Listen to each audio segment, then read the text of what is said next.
Good evening. आवाज आ रही है? गुड इवनिंग सर, आवाज आ रही है।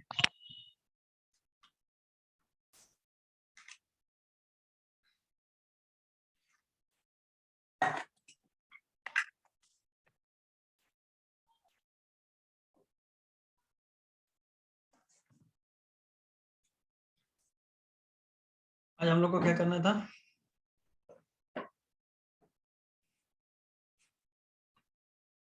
इवोल्यूशन खत्म हो गया था ना उस दिन।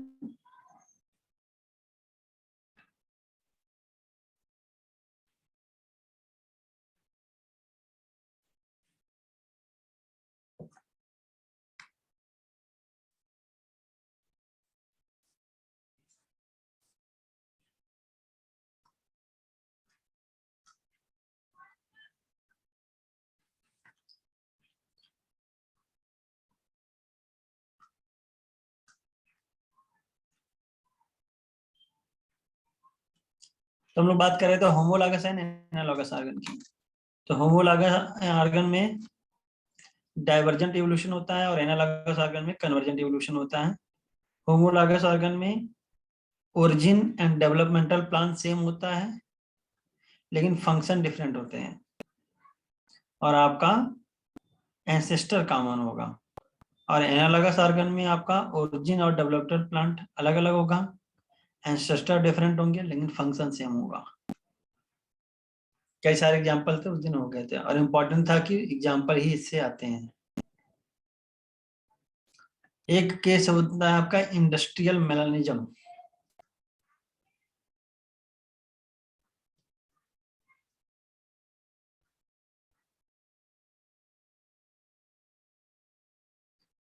इसमें एक ईयर आते इंग्लैंड का केस लिया गया था। तो मौत का कलेक्शन था 1850s में, यानी बिफोर इंडस्ट्रियलाइजेशन। इंडस्ट्री उस समय नहीं थी, तो उस समय क्या रहा होगा? 1850 जो इंडस्ट्री वगैरह नहीं थी, तो उसमें पोल्यूशन कम था, और पोल्यूशन कम होने के कारण आपका क्या हो गया होगा? जो मॉस लाइकेंस होते हैं, पेड़ पे लाइकेंस की ग्रोथ ज्यादा थी। अच्छा, लाइकेंस व्हाइट कलर के होते हैं, और आपको पता होगा lichens are polluted, pollution indicator होते हैं, खास करके SO2 पॉल्यूशन। अब उस समय पॉल्यूशन कम था 1850s में, तो लाइकेंस की ग्रोथ ज्यादा थी, तो पौधे का जो स्टेम किस कलर का दिख रहा होगा? व्हाइट कलर का। मौत की दो वैरायटी थी, एक ब्लैक और एक व्हाइट।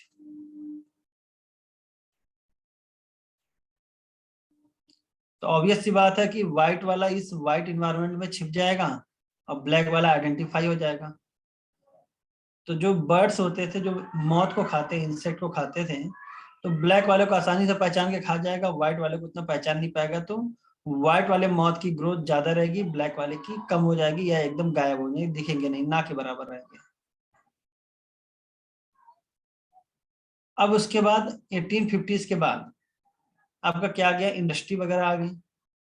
जब इंडस्ट्री आ गई तो आपको पता होगा कि धीरे धीरे पोल्यूशन बढ़ा होगा, और जब पोल्यूशन बढ़ा होगा तो ट्री पे क्या हो गया होगा? आपका लाइकेंस की ग्रोथ क्या हो गई होगी? कम हो गई होगी। तो ट्री का कलर कैसा हो गया होगा? ब्लैक। अब ब्लैक होने के कारण यहाँ पे आप कौन सा छिप जाएगा? ब्लैक वाला छिप जाएगा, व्हाइट वाला आइडेंटिफाई हो जाएगा। तो अब इस क्षेत्र में आपका ट्री पे व्हाइट वाला आइडेंटिफाई होगा, ब्लैक वाला छिप हो गया। तो व्हाइट वाला कम दिखेगा या ना के बराबर दिखेगा? ब्लैक वाला दिखेगा खाली। फिर 1920s की बात करते हैं, आफ्टर इंडस्ट्रियलाइजेशन। इंडस्ट्री के बाद जब 1920s में इलेक्ट्रिसिटी आ गई थी, तो इलेक्ट्रिसिटी के कारण पोल्यूशन थोड़ा सा कम और हो गया।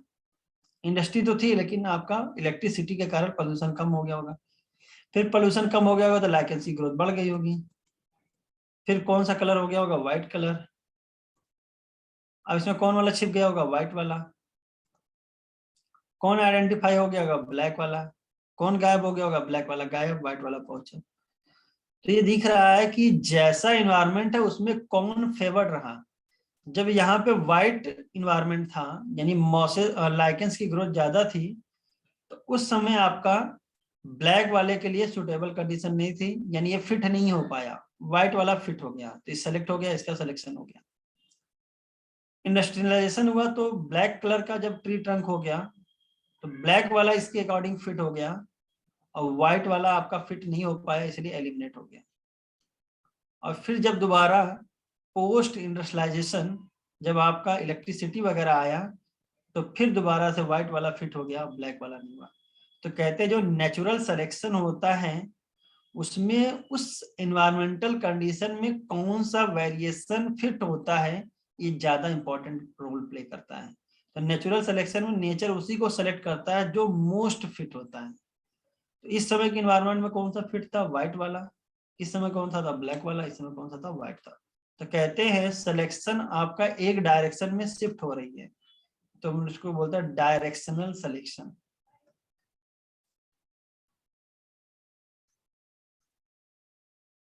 अच्छा, वहां के जो नॉर्मल लोग थे देखो क्या सोचे होंगे कि भाई जब वहां पे इंडस्ट्री नहीं थी तो वहां पे कैसा दिखा, खाली व्हाइट कलर का मॉथ दिखता था, ब्लैक वाला दिखता ही नहीं था। क्यों, ऐसा नहीं ब्लैक वाला नहीं रहा होगा, लेकिन सैकड़ों हजारों लाखों की संख्या में व्हाइट थे, एक दो ब्लैक वाले बचोगे, सब चुनिया खा जाती थी। लेकिन जब ब्लैक वाला यहाँ पे ट्री ट्रंक हुआ तो ब्लैक वाला दिखा, व्हाइट वाला गायब हो गया, क्योंकि चुनिया उन्हीं को पहचाने की निपटा देगी। तो समझ में ही आता था, लोग कहते थे कि सोचो इतना ज्यादा पोल्यूशन हुआ, धुआं हुआ कि जो मौत से सफेद पहले थे अब काले हो गए, लोग ये बोलते थे। तो नाम क्या रखा गया था, इंडस्ट्रियल मेलानिज्म। मतलब इंडस्ट्री के कारण, धुएं के कारण कलर क्या हो गया, काला हो गया। लेकिन ऐसा नहीं रहा, बाद में लोगों ने पता किया तो पता चला व्हाइट और ब्लैक वाले दोनों थे। इन नेचुरल सिलेक्शन ऑपरेट होता था, जिसकी वजह से कभी ब्लैक वाला सर्वाइव किया तो कभी व्हाइट वाला। तो जरा बताइए, नेचुरल सिलेक्शन में एक स्पीसीज सेलेक्ट होती है, दूसरी एलिमिनेट होती है। तो जो दूसरी एलिमिनेट होती, क्या कंप्लीटली वाइप्ड आउट हो जाती है कि थोड़ा बहुत बचे रहते हैं? थोड़े बहुत रहते हैं सर। हाँ, थोड़ा रहते बहुत हैं, नहीं तो बचे फिर रहते हैं सर। कंप्लीटली नहीं वाइप हाँ, आउट तो होगी। कंप्लीटली वाइप्ड आउट नहीं होता। और ये कौन सा एग्जांपल रहा डायरेक्शनल सिलेक्शन का? तो इंडस्ट्रियल मेलानिज्म में क्या होता है, नेचुरल सिलेक्शन होता है। एक बार क्वेश्चन आ चुका है तो ध्यान दीजिएगा। अब देख लो भैया कौन बच गया कौन निपट गया। The explanation put forth for this observation was that predator will spot a moth against a contrasting background. During post-industrialization period, the tree trunk become dark due to industrial smoke and soot. Under this condition, the wide-winged moth did not survive due to predators. Dark-winged or melanized moth survived. Before industrialization set in, thick growth of almost white-colored lichen covered the trees. In that background, the white-winged moth survived, but the dark-colored moths were picked out by predators. वही कहानी बताई गई है। Do you know that lichen can be used as an industrial pollution indicator? तुम कह सकते हो yes। और कौन से एरिया में लाइकेन ग्रो नहीं करते हैं खास करके? SO2 polluted area। हाँ, ये क्वेश्चन आ चुका है, SO2 polluted area। They will not grow in areas that are polluted. Hence, moths that were able to camouflage themselves, that is hide in the background, survived. This understanding is supported by the fact that in areas where industrialization did not occur, जैसे कि rural area में, the count of melanic moth was low। तो rural area में industrialisation नहीं रहा होगा तो वहां पे कौन सा मॉथ कम रहा होगा, डार्क कलर का। This shows that in a mixed population, those that can better adapt survive and increase in population size। अब दोनों की पॉपुलेशन थी, ब्लैक और व्हाइट की। अब उस कंडीशन में जो बेटर अडाप्ट करेगा वो सरवाइव करेगा और उसकी पॉपुलेशन की साइज बढ़ जाएगी। Remember that no variant is completely wiped out. ध्यान रहे कि चाहे कुछ भी हो जाए, कोई भी वेरिएंट कंप्लीटली खत्म नहीं होता। Similarly, excessive use of herbicide, pesticide, etc. has only resulted in selection of resistant varieties in much lesser time scale। तो कहते हैं आपको इंसेक्टिसाइड का एक एग्जांपल दे सकते हैं कि शुरुआती समय में मच्छर मारने की दवा आई थी, सिंपल सी नॉर्मल सी दवा। लेकिन आपको पता है समय बढ़ने के साथ साथ जो मच्छर मारने की दवा थी, आप एक से एक एडवांस वेरिएंट लाते गए, काला हिट तो लाल हिट, पीला हिट, ठीक है। फिर उसके बाद आपने फास्ट कार्ड, बहुत सारी चीजें लेके आई, लेकिन मच्छर नहीं मरा। नया नया रेजिस्टेंट आपका मच्छर का पैदा होता चला गया। तो इसका मतलब भाई सेक्सुअल रिप्रोडक्शन करता था तो वेरिएशन होता रहा होगा। तो आपने मान लो फास्ट कार्ड लेके आए, तो शुरू में जब फास्ट कार्ड लाया गया होगा तो आपको पता होगा कि रूम में जैसे जलाओ पूरा रूम में मच्छर मर जाते थे, लेकिन उनमें से एक दो हो सकता है मच्छर ना मरा होगा। भाई सबको थोड़ी ना हम देखे होंगे मरे हुए। अब सैकड़ों मच्छर हैं तो भाई 40-50 मच्छर मरा हुआ दिख गया तो आपको लगा सारे मच्छर खत्म। तो यानी शुरू में आपने फास्ट कार्ड से मच्छर मार दिया, लेकिन कुछ जो बच गए होंगे जो धीरे धीरे धीरे धीरे धीरे नई पॉपुलेशन बनानी होंगे। तो जो रेजिस्टेंट वैरायटी मिलती है ना, या जो नए नए वेरिएंट दिखते हैं, ये जो डेंगू मच्छर, तो ये दिन वाला मच्छर, ये सब जो मिला है ये हम लोगों ने पैदा किया है due to use of insecticides. जैसे कोरोना वायरस है, ये भी वेरिएंट चेंज कर रहा है। तो वेरिएंट चेंज कर रहा है इसलिए कर रहा है क्योंकि इसको होस्ट मिल रहे हैं, ठीक है। अब हमारे में आया मान लो कोरोना वायरस, हो सकता है हमारे से जब किसी को इन्फेक्शन करने गया हो सकता है म्यूटेशन आ गया हो, या हम लोग जो इतना एक्सेसिव ड्रग यूज करते हैं जिसके कारण रेजिस्टेंस आपकी बढ़ जाती है। तो याद करो जब कोई ज्यादा दवा ववा खाता है तो उसको नॉर्मल एंटीबायोटिक से उसको फर्क ही नहीं पड़ेगा। जैसे आप आजमाना हो तो बहुत हार्ड एंटीबायोटिक आप खाइए किसी बीमारी में, और उसके बाद उससे लो लेवल के एंटीबायोटिक आप खाइए उस बीमारी में, फिर आपको फर्क ही नहीं पड़ेगा, असर ही नहीं करेगा, यानी आपकी बॉडी क्या हो गई, रेजिस्टेंट हो गई। ये जो बात की गई ना हर्बिसाइड पेस्टिसाइड से यूज करने से हम लोग कम समय में रेजिस्टेंट वैरायटी का क्या कर लेते हैं, सिलेक्शन कर लेते हैं। This is also true for microbes against which we employ antibiotic या ड्रग अगेंस्ट यूकैरियोटिक ऑर्गेनिज्म या सेल। तो वही बात कर गए एंटीबायोटिक की। जैसे मान लो फंजीसाइड ले लो। अब फंजीसाइड के लिए बहुत सारे एंटीबायोटिक आते हैं। तो मान लीजिए आपकी स्किन में नॉर्मल सा इन्फेक्शन था और आपने, बहुत सारे लोग होते हैं सिंपल सा देसी इलाज करके सही हो जाते हैं, बहुत सारे लोग तुरंत एंटीबायोटिक खा लेते हैं। तो एंटीबायोटिक खाते खाते इतने रेजिस्टेंट हो जाती है उनकी बॉडी कि अब वो नॉर्मल अगर फंजाई का इन्फेक्शन होगा उनको तो एंटीबायोटिक काम नहीं करेगा, क्योंकि अब उनके पास जो भी इन्फेक्शन होगा वो रेजिस्टेंट वैरायटी का होगा, उस एंटीबायोटिक से क्या रहेगा, रेजिस्टेंस रहेगा। अब उनको दूसरी एंटीबायोटिक खानी पड़ती है। इसीलिए लोग देखो डॉक्टर वगैरह मना करते हैं बिना सलाह के दवा नहीं खानी चाहिए। अब आपने इतनी ज्यादा एंटीबायोटिक खा ली कि आपकी बॉडी हर एंटीबायोटिक से एक्सपोज हो चुकी है। तो अगर आपको फिर दोबारा अगर कोई बीमारी होती है तो इसका मतलब अब वो जो बीमारी हो रही है रेजिस्टेंट वैरायटी की हो रही है और वो नॉर्मल एंटीबायोटिक आपके बॉडी में काम नहीं करेगा। इसीलिए जो झोला छाप डॉक्टर से बच के रहना चाहिए, क्योंकि उनको नॉलेज तो होता नहीं है कि किस बीमारी में कौन सी एंटीबायोटिक देनी चाहिए, क्या देनी चाहिए। वो बस हिट एंड ट्रायल लगाते रहते हैं। जैसे कोई बीमारी हुआ, फंजीसाइड हुआ, दिए रहो, जो भी जितने भी ब्रॉड स्पेक्ट्रम फंजीसाइडल एंटीबायोटिक आते हैं देते रहते हैं। तो धीरे धीरे आपकी बॉडी क्या हो जाती है, रेजिस्टेंट हो जाती है, तो नॉर्मल दवा काम ही नहीं करती। और कुछ हम लोग खुद से भी डॉक्टर बन जाते हैं, चाटे दवा पता चल जाएगी, खुद से दवा लिखने लगते हैं या बताने लगते हैं। तो ये इसकी बात कर रहा है। What is adaptive radiation? तो एडाप्टिव रेडिएशन की बात किया जाएगा तो भाई एक रेस्ट्रिक्टेड जियोग्राफिकल आइसोलेटेड प्लेस पे होगी, एक पॉइंट से स्टार्ट होगा और उस ये जियोग्राफिकल आइसोलेटेड प्लेस के डिफरेंट एरिया को रेडिएट कर जाएगा। तो यानी ये स्पीसीज कहीं से आई होगी, मान लो मेन लैंड से आई होगी और वो यहाँ से यहाँ आई और यहाँ पे जाके रेडिएट होगी, तो उसको कहते हैं पहले ये आके यहाँ पे अडॉप्ट की होगी, फिर क्या करी होगी, डिफरेंट जियोग्राफिकल एरिया पे रेडिएट कर गई होगी। तो इसको बोलते हैं एडाप्टिव रेडिएशन। गैलापागोस आइलैंड की बात करते हैं। तो गैलापागोस आइलैंड पे मेन लैंड से आई होगी कौन, डार्विन फिंच चिड़िया। डार्विन की जो बर्ड थी वो मेन लैंड से आई होगी किस पे, गैलापागोस आइलैंड पे। अब उस लैंड पे आई तो अकेले रही। हैबिट क्या थी उसकी, फ्रूट ईटिंग। फल खाती थी बेचारी।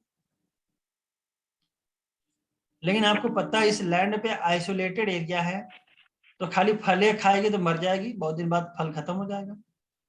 तो धीरे धीरे उसको समझ में आएगा कि अगर फले खाएंगे तो बहुत ज्यादा दिन तक जिंदा नहीं रह पाएंगे।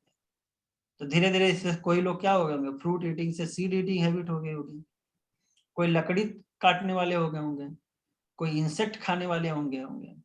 तो अलग अलग प्रकार की डार्विन की बर्ड बन गई। कैसे बनी होंगी? उनके मॉडिफिकेशन हुआ होगा किसमें? भाई ईटिंग हैबिट चेंज करना है तो जो मुंह होगा उसको चेंज करना पड़ेगा, यानी beak. During his journey Darwin went to Galapagos island.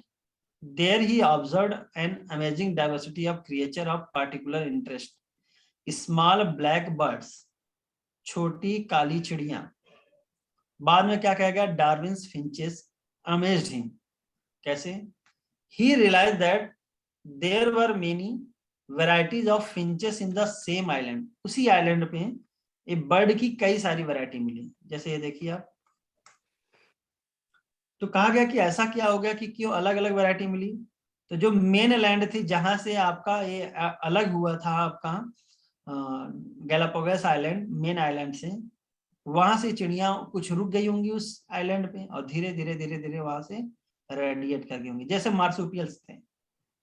तो भाई पहले अर्थ का पूरा एक महासाफ अर्थ का गोला था, टुकड़ा था पूरा, उसको बोलते थे पैंजिया। ठीक है, ये टुकड़ा टूटा होगा छोटे छोटे टुकड़ों में। तो जब ऑस्ट्रेलिया अलग हुआ होगा मेन आइलैंड से, तो यहाँ पे कौन बच गए होंगे? आपके मार्सुपियल्स रह गए होंगे, और बाकी जगह पे आपके मार्सुपियल्स नहीं थे, खाली यहीं पे बचे रह गए। और ये ऑस्ट्रेलिया मेन आइलैंड से अलग होगा इसीलिए मार्सुपियल जिंदा रहे, नहीं तो मार के खा जाते हैं यूथेरिया वाले, कार्निवोरस थे, और ये सब बेचारे हर्बीवोर होते हैं। अब इन्हीं से बेटा आपका अलग अलग जगह पे रेडिएट हो गए होंगे ऑस्ट्रेलिया में, यानी अलग अलग आप मार्सुपियल्स बन गए होंगे, जिसको हम लोग क्या बोलते हैं? Adaptive radiation. तो अडेप्टिव रेडिएशन का मतलब होता है एक प्लेस से दूसरे आइसोलेटेड जियोग्राफिकल एरिया को जाना और वहां पे अलग अलग उसी जियोग्राफिकल एरिया पे रेडिएट होना। आगे पहले क्या होगा? एडाप्ट किया होगा, फिर रेडिएट किया होगा, इसलिए क्या नाम रखते हैं? Adaptive radiation. He conjectured evolved on the island itself from the original seed eating habit feature। यानी जो ओरिजिनल बर्ड थी उसकी कौन सी हैबिट थी भाई? Seed eating habit. अब वहां से अलग अलग फार्म, जैसे कि फ्रूट ईटिंग, फिर उसके बाद वुड पेकर मतलब लकड़ी तोड़ने वाला, इंसेक्ट ईटिंग, कई सारे बर्ड की वैरायटी बन गई। एक बार पूछा जाता था क्वेश्चन कि एडाप्टिव रेडिएशन का एग्जांपल क्या होगा, तो स्टार्ट करना कि एक आइसोलेटेड जियोग्राफिकल एरिया में एक पॉइंट से स्टार्ट हो और उस एरिया के अलग अलग प्लेस को जाना, that is called adaptive radiation.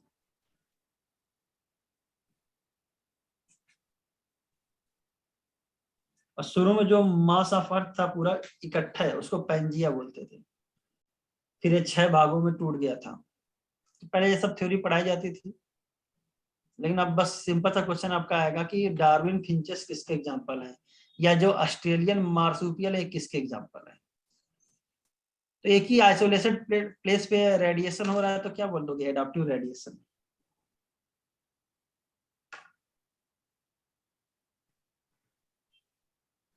जैसे ये देखिए ऑस्ट्रेलिया में मार्सुपियल का रेडिएशन,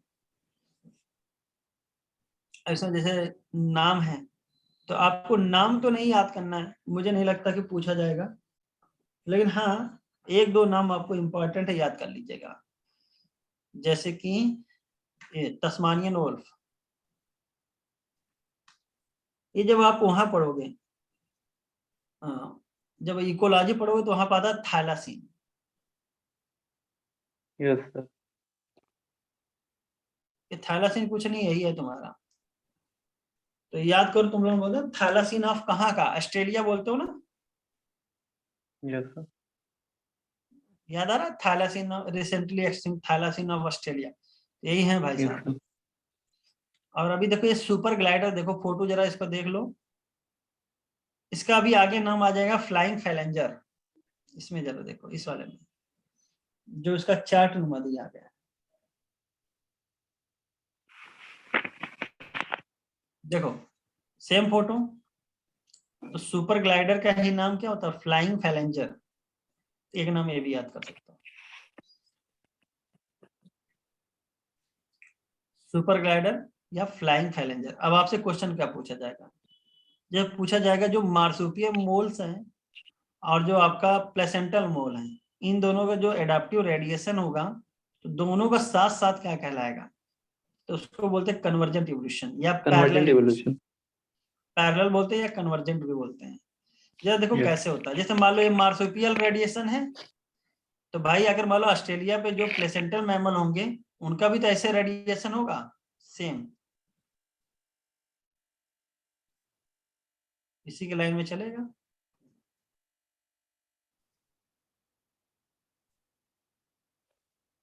तो लाइन कैसे चलेगी? मान लो ये मार्सुपियल रेडिएशन है, तो यहीं पे मान लो प्लेसेंटल रेड वाला जो मैंने बनाया हुआ रेडिएशन है।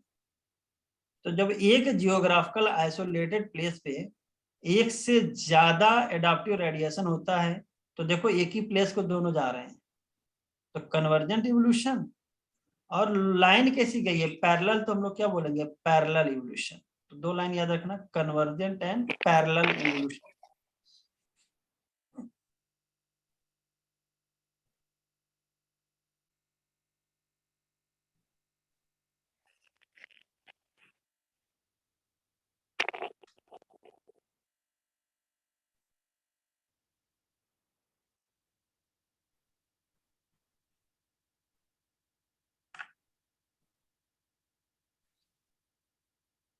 तो देखो लिखा होगा, ये वाला लाइन पढ़ो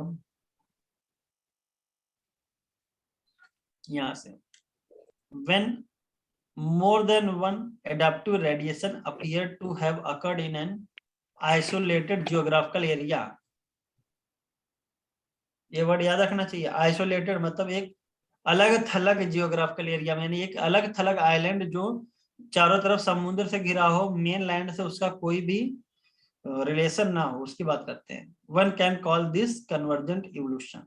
यानी placental mammals in Australia also exhibit, पाए जाते हैं adaptive radiation in evolving into varieties of such placental mammal, each which appear to be similar to a corresponding marsupial, जैसे कि placental wolf and Tasmanian wolf marsupial. दोनों कैसे दिखेंगे आपके? Convergent evolution या parallel evolution. Evolution by natural selection in a true sense would have started when cellular form of life with differences in metabolic capabilities originated on earth।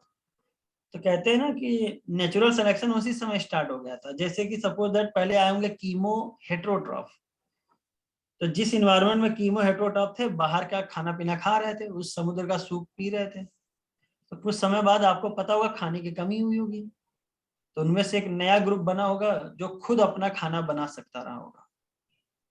तब क्या आए होंगे? Chemo autotroph, sunlight की energy नहीं लिए होंगे।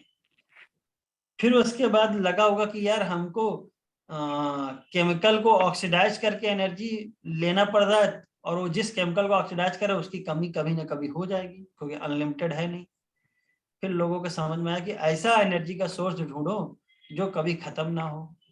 तो किसको ढूंढे वो लोग? सन को। कौन आगे होंगे? Photo autotroph.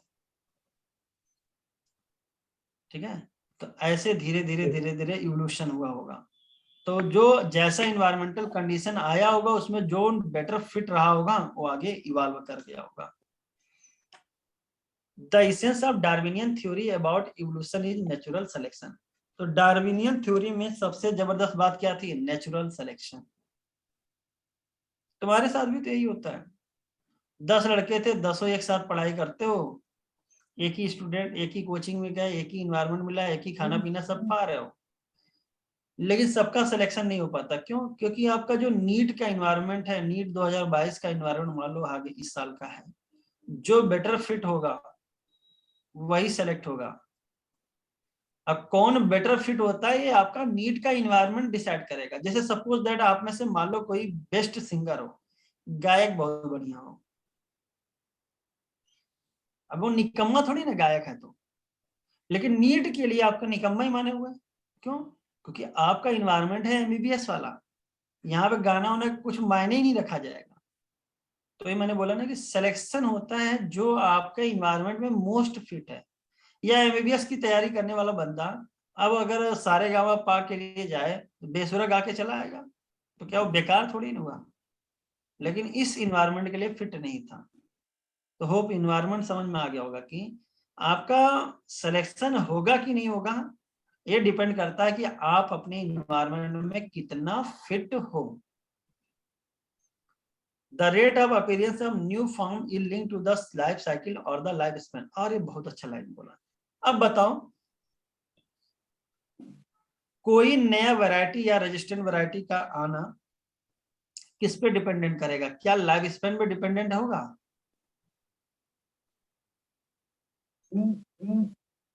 हाँ। तो कहते हैं कि जितना छोटा लाइफ स्पैन होगा उतना जल्दी क्या होगा, नई वैरायटी बना लेगा फटाफट फटाफट। जैसे कि देख लो वायरसेस का था या कोरोना वायरस का, कहा गया था 6 घंटे का लाइफ स्पैन, ठीक है। कभी 6 घंटे तो जिंदा रहता टोटल, हो सकता है मल्टीप्लिकेशन रेट उसका हो सकता है मिनटों का, सेकंडों का हो। तो जो जितना जल्दी डिवाइड करेगा या मल्टीप्लाई करेगा उसमें वेरिएशन की क्षमता उतनी ज्यादा बनती चली जाएगी। A colony of bacteria, say, growing on a given medium has built-in variation in terms of ability to utilize a feed component. A change in the medium composition would bring out only that part of the population, say be, that can survive under new condition। तो आप simple से बोल रहे हो कि आपने एक bacteria की कॉलोनी ली जिसका नाम क्या था, ए। ये जो ए कॉलोनी ऑफ बैक्टीरिया था, ये तो भाई रिप्रोड्यूस किया होगा तो इसमें ढेर सारे वेरिएंट आ ही गए होंगे पहले से ही, वेरिएशन तो पहले से था। जिस मीडियम में आप पहले रखते थे वो आराम से खाना पीना खा ले रहा था, आपने मीडियम चेंज कर दिया। जैसे ही मीडियम चेंज करोगे आपको पता पुराने वाले कई खत्म हो जाएंगे और कई बचेंगे, तो नए मीडियम में जो वेरिएंट बचा उसको क्या बोल दोगे, पॉपुलेशन बी ऑफ बैक्टीरिया, जो नए कंडीशन में क्या कर गया, सर्वाइव कर गया। In due course of time this variant population outgrows the other and appear as new population. अब ये जो बचा हुआ था थोड़ा बहुत, वो क्या करेगा, आपस में रिप्रोडक्शन करेगा, मल्टीप्लाई करेगा और संख्या किसकी बढ़ जाएगी, बी वाले की बढ़ जाएगी। तो अब इस पेट्री डिश में आपको बी वाला ही पॉपुलेशन दिया जाएगा, लेकिन इसका मतलब ये नहीं कि पुराना वाला मर गया है कंप्लीटली। हमेशा आपको बोला गया है कि कंप्लीटली वाइप्ड आउट नहीं होगा, बस ये करेगा कि इतना ज्यादा संख्या हो जाएगा कि उसके मामले में दूसरा वाला दिखेगा ही। This would happen within days. क्यों? क्योंकि आपको पता है बैक्टीरिया आपका, मान लो इकोलाई बैक्टीरिया तो 20 मिनट में डिवाइड कर जाएगा। For the same thing to happen in a fish or fall would take million of years। अब यही सेम चीज अगर फॉल यानी बर्ड में और मछलियों में होना होगा तो मिलियंस ऑफ ईयर लगेगा, क्योंकि उनकी लाइफ स्पैन ज्यादा है।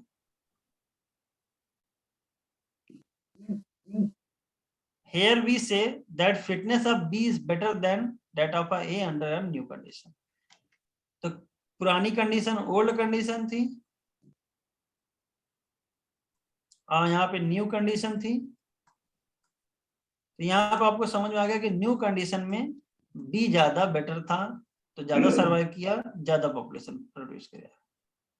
तो यहाँ पे लिखा है nature select for fitness, one must remember that the so called fitness is based on the characteristic which are inherited.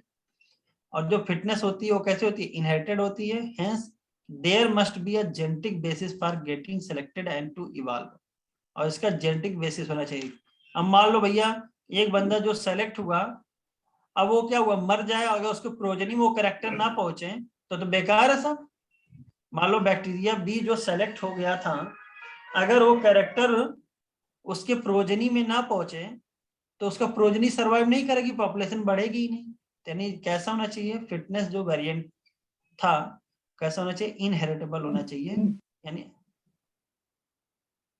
कुछ पूछ रहे हो क्या कोई?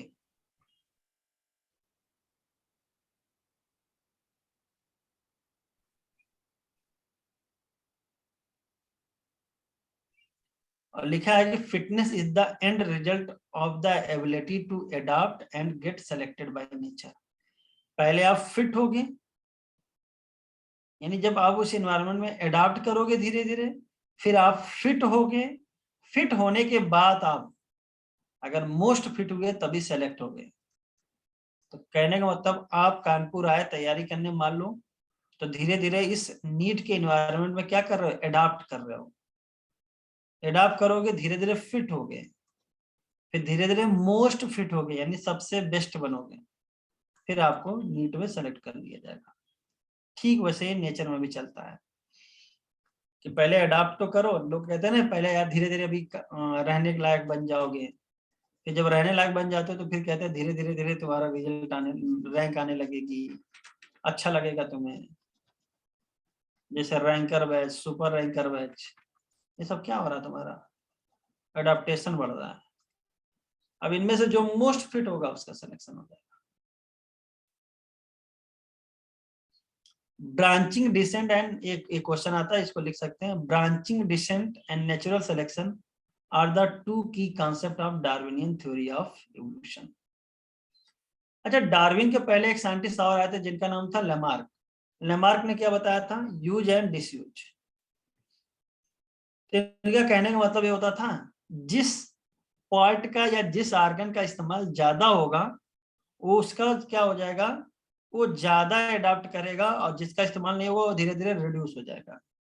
इन्होंने कहा कि जैसे स्नेक के बारे में बताया कि स्नेक क्रिएचर कैसा होता था, रिंग के चलता था, उसके पैर का इस्तेमाल नहीं हुआ होगा, तो धीरे धीरे से पैर गायब हो गए होंगे।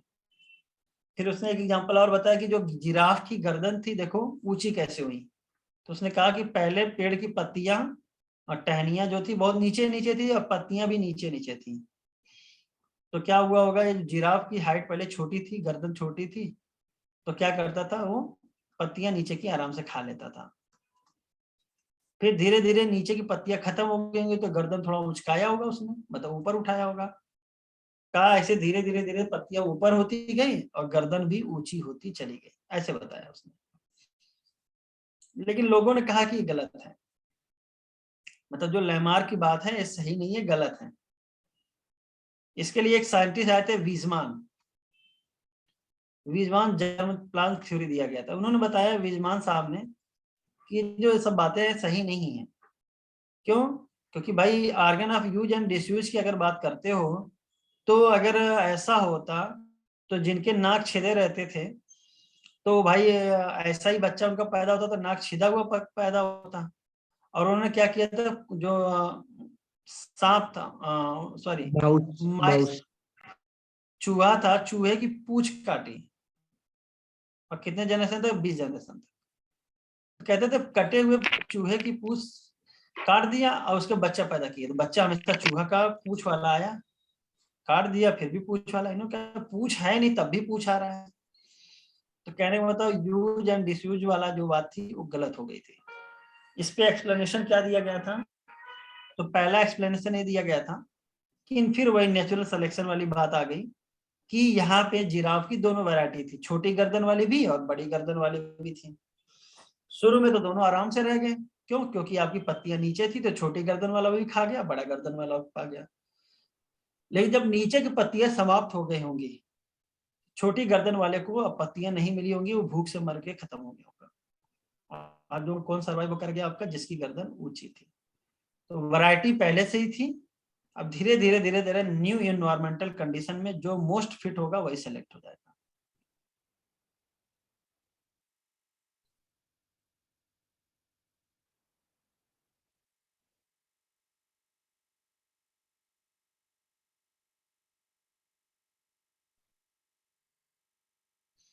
अब इसके बाद की लाइन क्या है, इज इवोल्यूशन अ प्रोसेस और the result of process.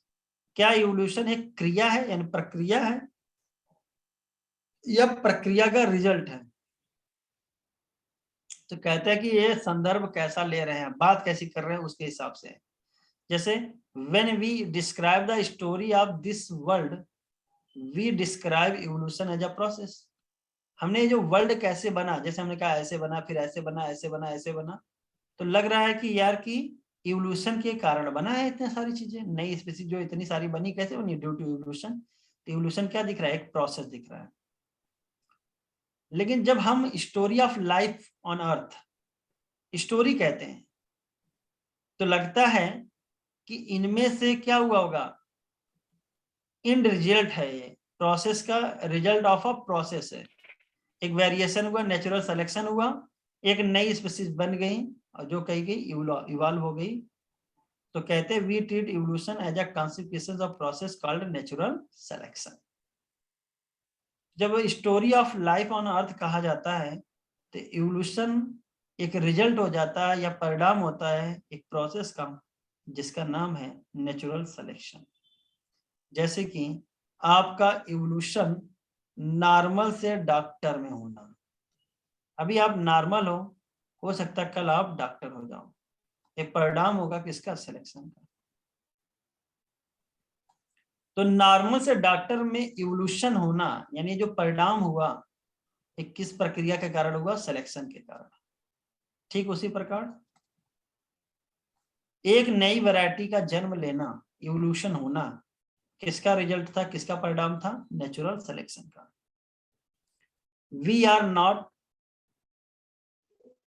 we are still not very clear whether to regard evolution and natural selection as a processes or end result of unknown processes।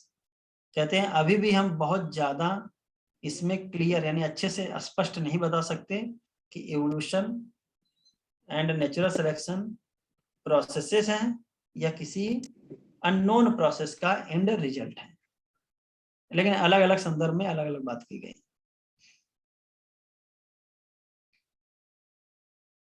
हाँ, ये वाला बड़ा तो अच्छी line है। It is possible that the work of Thomas Malthus on population influenced Darwin। Darwin हमने बोला था ना HMS बीगल पे काम किए थे, और डार्विन को कहा जाता है कि मतलब फर्जी का साइंटिस्ट बोला जाता है कई लोगों द्वारा।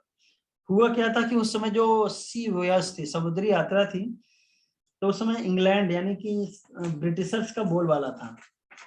तो ब्रिटिशर्स को माना यह जाता था कि उन्होंने ये जो सी समुद्री यात्रा की थी ये साइंस का दिखावा किया था, खाली उनको अलग अलग देशों का जासूसी करना था या पता लगाना था या कुछ करने के लिए जाना था। ऐसे जाते तो भाई लोग अपोज करते हैं, इसलिए उन्होंने एक आदमी को पकड़ा जो थोड़ा सा पागल जैसा था यानी डार्विन, इसको बैठा दिया कि ये साइंटिस्ट हैं अगर ये जा रहे हैं देखने।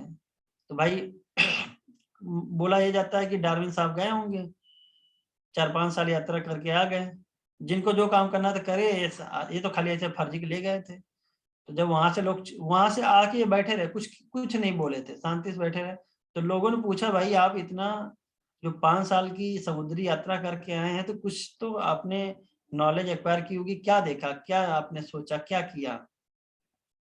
तो लोग पूछ पूछ के ताना मारे होंगे इनको, तो इनको कुछ नहीं पता था। तो थॉमस माल्थस जो था ना वो डार्विन से बड़ा इन्फ्लुएंस था, ये ऐसे फर्जी बातें बहुत करते थे डार्विन। तो थॉमस माल्थन ने पॉपुलेशन की एक बुक लिखी थी, मतलब पॉपुलेशन इनहेरिटेंस पे एक बुक लगी थी। तो उसको उसने अपना जो लिखा था डार्विन साहब को दे दिया कि सर जरा देखिए हमने लिखा है, सही लिखा है गलत लिखा है। डार्विन ने उसको लेके उसका नॉलेज लेके अपना ओरिजिन ऑफ लाइफ,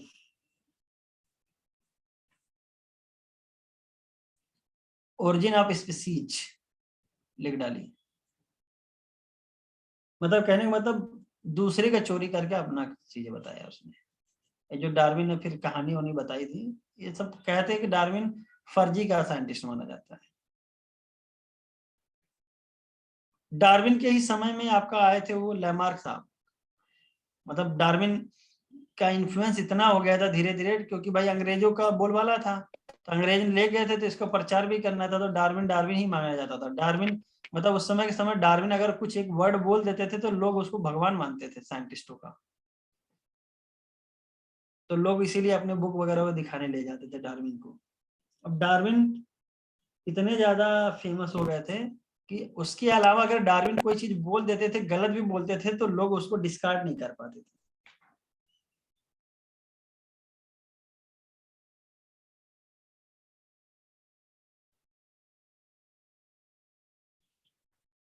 अब मेंडल साहब भी आपका उसी समय आए थे बेचारे, 1800 वाले में डार्विन भी थे, 1800 वाले में मेंडल भी थे। मेंडल भी कुछ कहानी कहते थे, याद ही होगा कि वेरिएशन आता है, वेरिएशन जो होता है या जो कैरेक्टर होते हैं वो कंट्रोल होते हैं फैक्टर वगैरह से। और डार्विन कहते थे वेरिएशन आया आया आया, सेलेक्ट हुआ, इवॉल्व हुआ, नई स्पीशीज बन गई। लोगों को ज्यादा आसान समझ में आता था। बेचारे मेंडल कहते कहते मर गए, कोई माना नहीं। आज हम लोग डार्विन को बस एक कहानी की तरह पढ़ते हैं, हम मेंडल को एक जेनेटिक्स जो डायनेमिक ब्रांच है उसमें पढ़ते हैं। तो ये सब बहुत, ये यहाँ तक की लाइनें सब खाली आपकी क्या है, थ्योरी नुमा है, लेकिन इसमें आपका कुछ वर्ड जैसे थॉमस माल्थस ऑन पॉपुलेशन, ये वर्ड इंपॉर्टेंट है। इसके बाद ये वाली लाइन अच्छी है कि when we describe, यहाँ से when we describe the story of life on earth, तो हम इवोल्यूशन को ट्रीट करते हैं consequence of a process called natural selection. ये बड़ी इंपॉर्टेंट लाइन रही। जिराफ वाला, ये तो कहानी आपको याद ही है, हाँ, लेकिन ये फ्रेंच नेचुरलिस्ट लैमार्क का नाम पूरा याद होना चाहिए। ये तो बहुत ही अच्छा है, हो सकता है 2022 में क्वेश्चन भी बन जाए यहाँ से कि branching descent and natural selection are the two key concept of Darwinian theory. Essence of Darwinian theory का था नेचुरल सिलेक्शन था। इसके बाद आपका एक ही गिवन जियोग्राफिकल एरिया में अगर more than one adaptive radiation होता है तो उसको क्या बोलते हैं, कन्वर्जेंट इवोल्यूशन। थोड़ा बहुत इनके नाम याद होने चाहिए, जैसे सुपर ग्लाइडर का दूसरा नाम फ्लाइंग फ्लाइंजर है, तस्मानियन वुल्फ थैलासीन है। ये जो डार्विन की फिंचेस, इनका नाम तो ऐसे तो नहीं दिया जाता, अगर लिखना चाहो तो लिख लो। ये तुम्हारा कैक्टस फीडिंग है,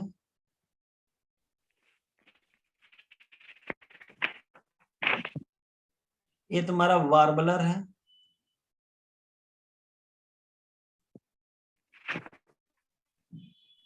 ये तुम्हारा वेजिटेरियन फिंच है,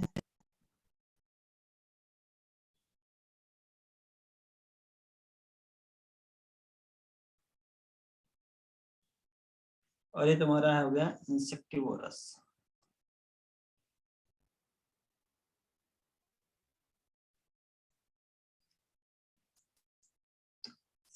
CDVI, cactus, warbler, vegetarian and insectivorous।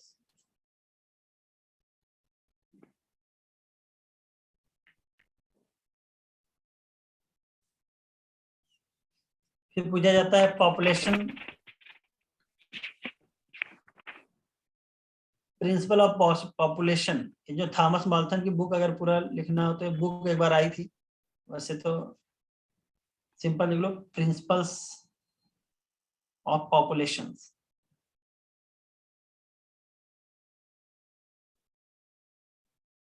Thomas माल्थन।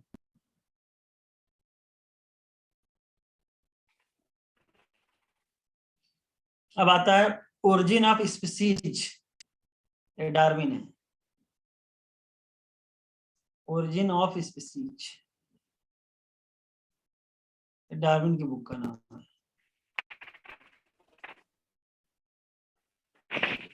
और ओरिजिन ऑफ लाइफ ये किसने लिखा है, ओपरिन, जो थे Oparin and हेल्डन।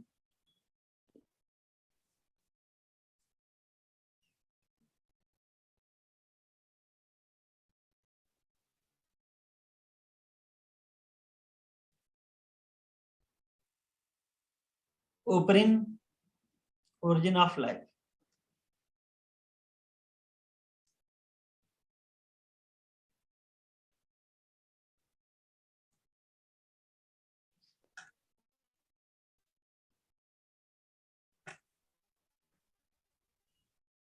mechanism of evolution, what is the origin of the variation and how does speciation occurs। तो देखो मेंडल, आप मेंडल को कैसे डिस्कार्ड कर सकते हो, even though Mendel had talked of inheritable factors influencing phenotype, Darwin either ignored these observation और kept silence. कहा गया ना, या तो डार्विन ने उस समय जब मेंडल ने बोला होगा तो डार्विन ने या तो इस ऑब्जर्वेशन को इग्नोर कर दिया होगा अपने घमंड में क्या है, क्या फालतू बात कर रहा है। या हो सकता है कि चुप रहा होगा, समझ गया होगा यार हमसे बड़ा कोई साइंटिस्ट है, चुप रहे, चुप मार के, नहीं तो हमारी पोल खुल जाएगी। In the first decade of 20th century, आपको पता होगा फर्स्ट डिकेड मतलब समझ रहे हो ना, 1900 से लेके 1910, यानी पहला डिकेड था। डिकेड मतलब 10वां, और 20th सेंचुरी मतलब 1900 से स्टार्ट हुआ, 20वीं शताब्दी स्टार्ट हो गई। अरे इसी समय तो तुम्हारे आए थे कौन, 1903 इंडिपेंडेंट रिसर्चर्स, जिन्होंने मेंडल के वर्क को क्या किया था, रिडिस्कवर किया था। तो इसी में तो आपके थे Hugo de Vries, based on his work on evening primrose, Oenothera lamarckiana पौधे का नाम था, brought forward the idea of mutation. इन्होंने कहा जो मेंडल कंटिन्यूअस वेरिएशन की बात कर रहे हैं कि वेरिएशन आया,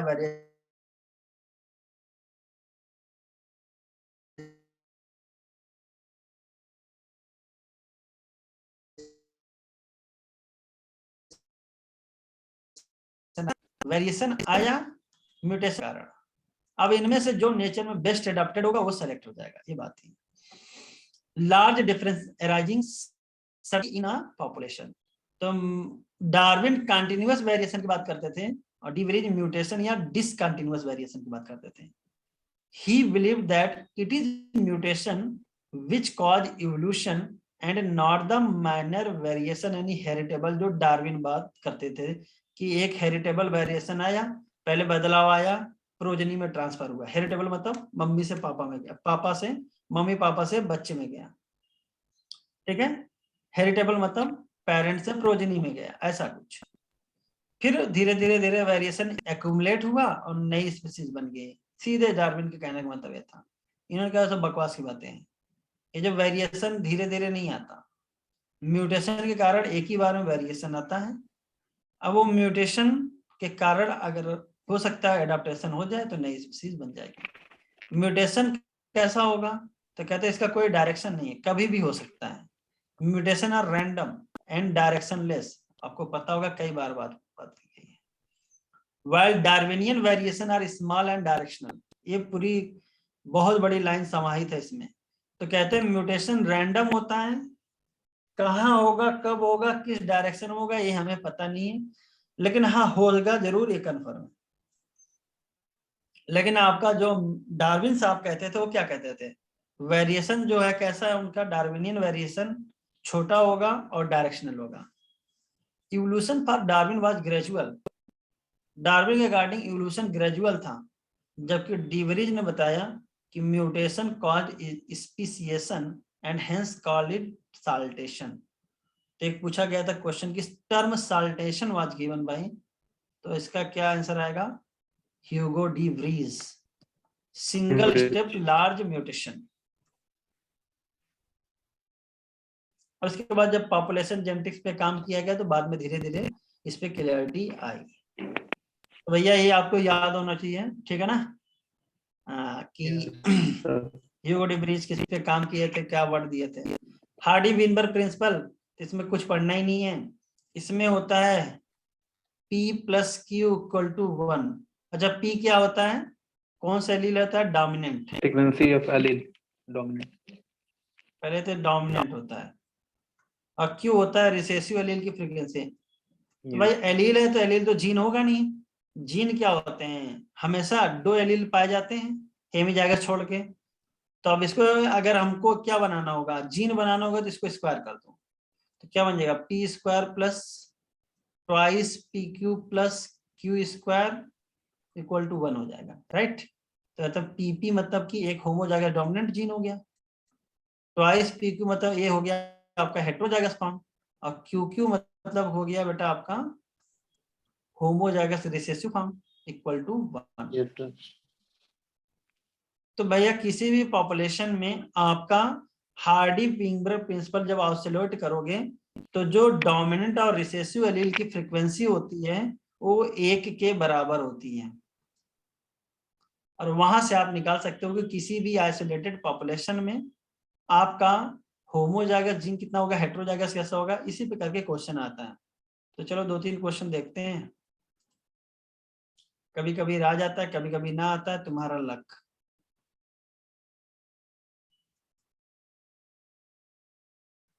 सर एक क्वेश्चन टेस्ट में भी तो आता है, मतलब कि बेबी का साइज दिया हुआ तो पूछा जाता है डायरेक्शनल है कि वो तो इससे। सिलेक्शन की बात है, अभी बता रहे थे सर हम, ये हार्डवेयर विनिमय प्रिंसिपल की बात कर रहे थे। Okay sir.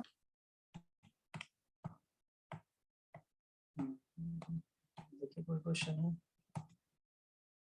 यस है।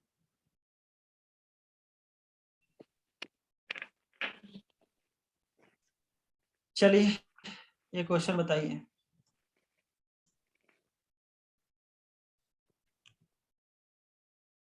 क्वेश्चन नंबर 12 है, जरा बताइए।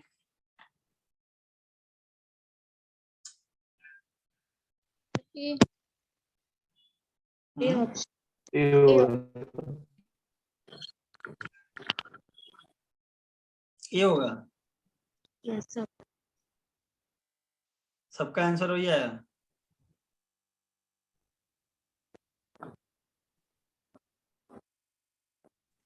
तो जरा देखते हैं, if the frequency of recessive allele is 0.4,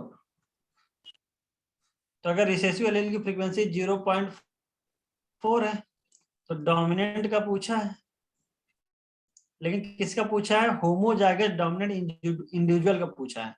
तो Q देखो यहाँ पे ऐसे लगेगा, ये Q इक्वल टू 0.4, तो P क्या हो जाएगा? ऑब्वियस सी बात हो जाएगा 0.6 हो जाएगा, क्योंकि P plus Q equal to 1 होता है। और आपको पूछा है होमोजाइगस डोमिनेंट का, तो इसका स्क्वायर कर दोगे तो क्या हो जाएगा? P स्क्वायर यानी कि 0.36। अब जरा देखो इसको, अब पूरा 100% जानकारी रख लो।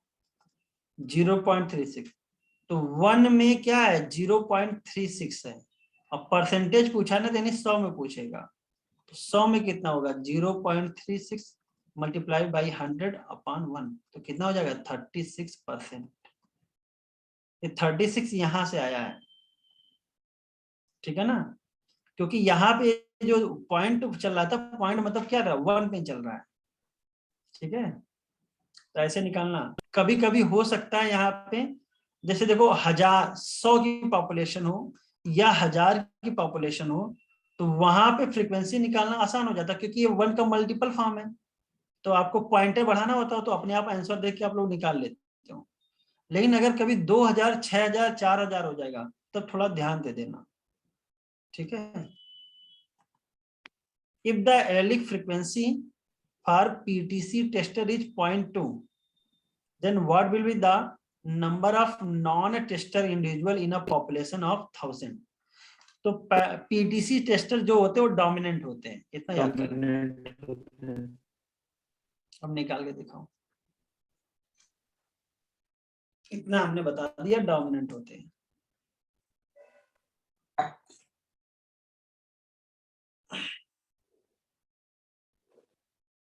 छह सौ चालीस बी वाला।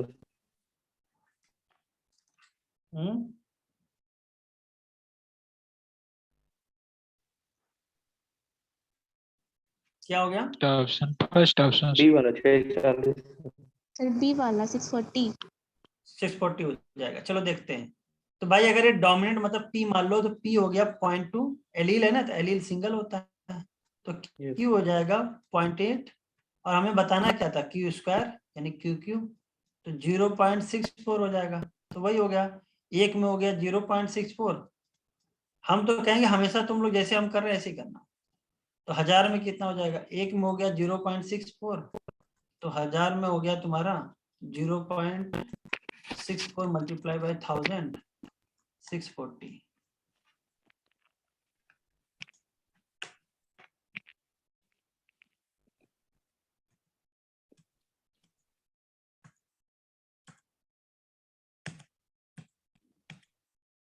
चलो 23rd बताओ। इससे ज्यादा पूछा भी नहीं जाएगा, आज जितना प्रैक्टिस करा लेंगे वही मैक्सिमम है तुम्हारा।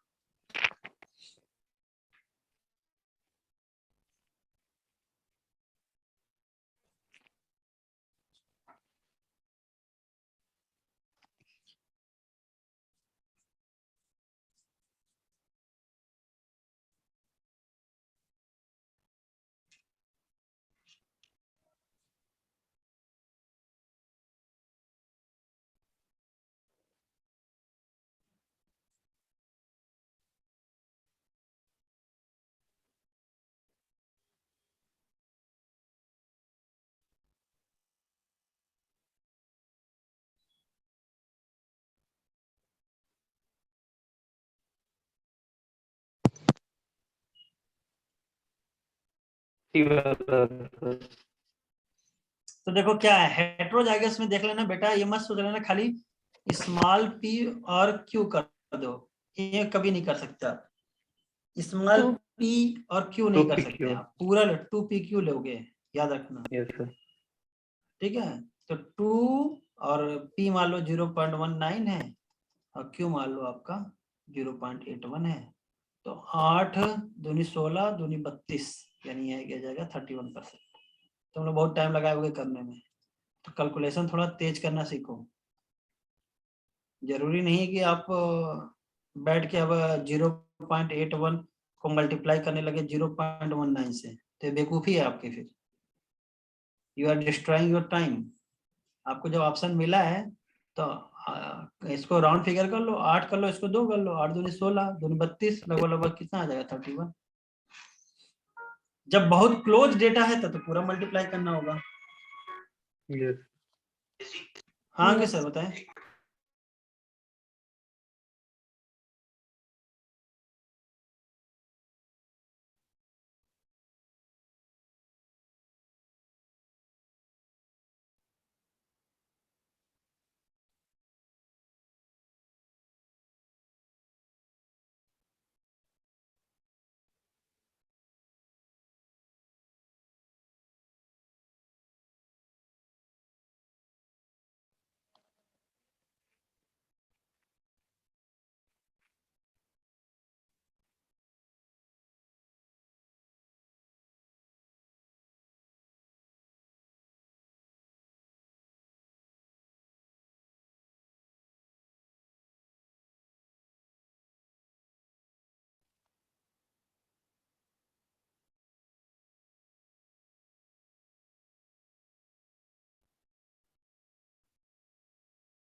The frequency of two alleles in a gene pool is 0.19A and 0.81A। मतलब ए और A निकल आया ना, समझ में आया कि नहीं आया पहले बताओ। यस आगे सर। बढ़े, यस सर। Yes sir. क्या टाइम वेस्ट करें। चलो next same question, homozygous recessive के लिए बताना है, बहुत तेजी से जवाब दो।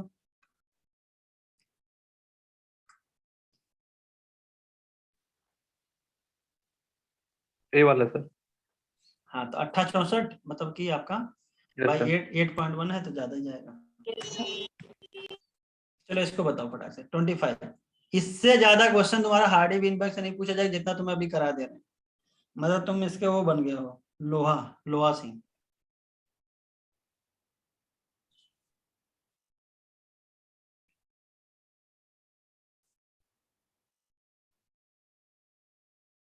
अब देखो यहाँ पे 100 का मल्टीपल नहीं चला, 400 वाला चला, तो ध्यान देना थोड़ा भैया।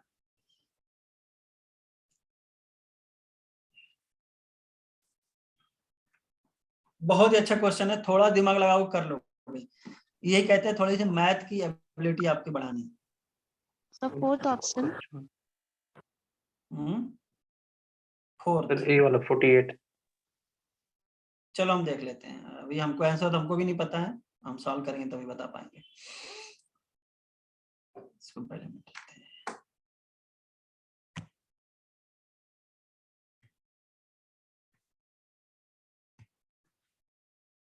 अब जरा देखो यहाँ पे कैसे निकाला गया है। पहले हम लोग 100 में निकाल लेते हैं भाई, पहले 100 में निकालो तभी निकाल पाओगे, क्योंकि 1 में निकालो या 100 में निकालो। तो 400 में कितना है, 64 है, तो 100 में कितना होगा पहले निकालो, तो क्या हो जाएगा 64 गुणे 100/400, कितने हो गए 16। 16। ठीक है, 100 में कितना हो गया 16, 1 में कितने हो जाएंगे 0.16। ठीक है, और ये क्या है आपका 400 university were surveyed, 60 were find to non taster. Non test non taster मतलब कि आपका क्या हो गया, स्मॉल वाला, स्मॉल टीटी।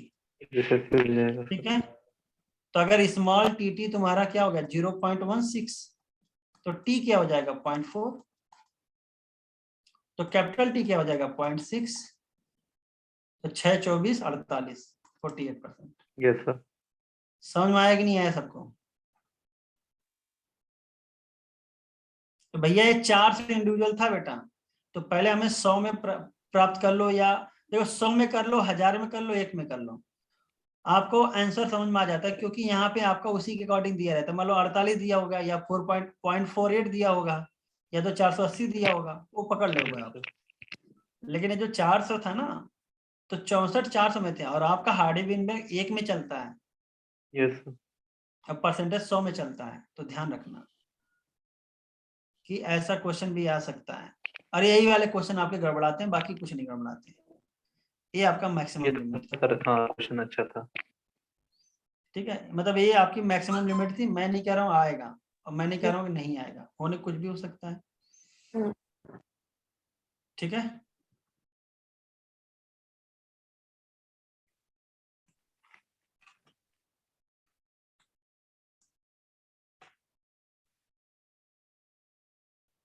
अच्छा चलो एक ग्रोथ का, चलो ये तो रहने दो, ये तो आपका उससे आ जा रहा है। सर ये वाला बता दीजिए एक बार क्वेश्चन, कौन सा? तो जो भी आपने बताने वाले थे। इफ अ पॉपुलेशन ऑफ 50, ये तो सिंपल है यार। If a population of 50 paramecium present in a pool increases to 150 after an hour, तो ग्रेट रेट क्या होगी बेटा? 1 घंटे में कितने बढ़ गए? 100। ये तो सिंपल रहा ना। देखो रेट हमेशा कैसे निकलता, सिंपल सी बात करो, final minus initial upon time, ये तो रेट होता है। 2019 में पॉपुलेशन जो रही होगी, अब 2020 में क्या हो गई, तो फाइनल माइनस इनिशियल कर दिया अपॉन 1 साल, वो आ गई ग्रोथ रेट। तो ग्रोथ कभी भी निकालना या कुछ भी निकालना हो तो हमेशा कैसे निकलती है, final minus initial upon unit time. Yes yes sir. और रिलेटिव कैसे निकलती है, रिलेटिव हमेशा याद रखना, final minus initial upon initial, पहले पे कितनी बड़ी है। तो रिलेटिव कभी भी निकालना होगा तो फाइनल माइनस इनिशियल कर देना अपॉन इनिशियल, जो बढ़ी है वो पहले से कितना, पहले पे कितना तुलना बढ़ी है। ये बहुत इंपॉर्टेंट हो गया, ये रिलेटिव है।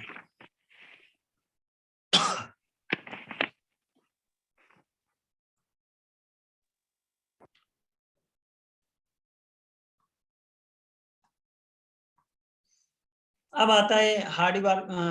अब बताओ एक होता है कि भाई यहाँ पे देखो, ये क्या हो गया एक्सट्रीम वैल्यू, और ये हो गया मीन वैल्यू यानी मीडियम।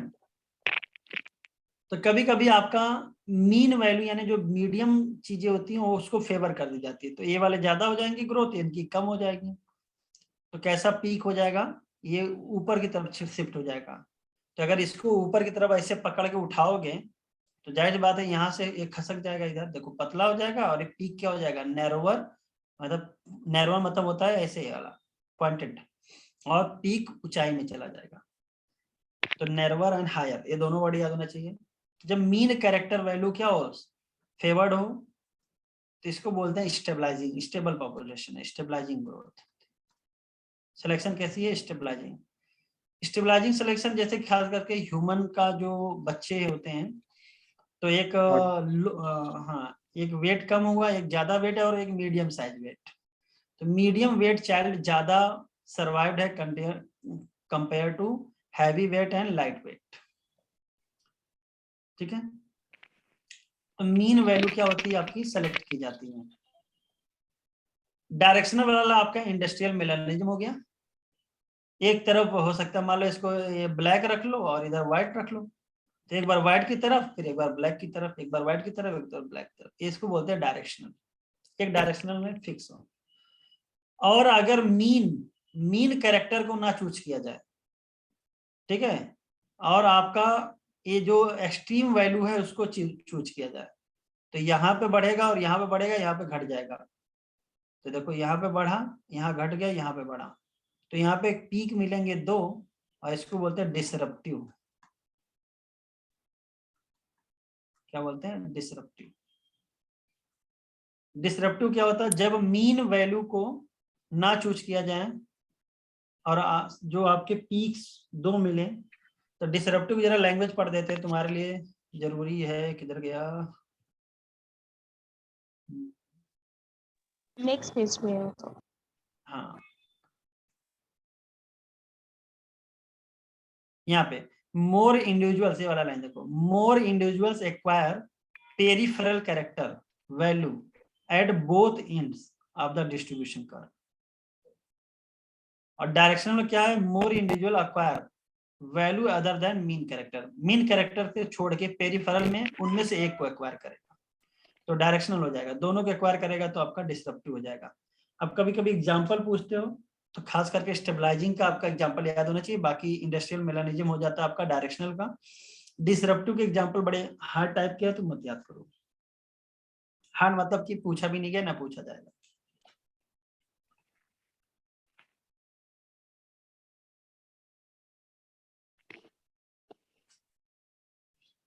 अब उसके बाद ये वाला लाइन, ये वाला, ये तो समझ लो जन्नत है, ऐसा समझो। 5 factors are known to affect Hardy Weinberg principle equilibrium. तो जैसे कि जीन माइग्रेशन और gene flow, genetic drift, mutation, genetic recombination and natural selection.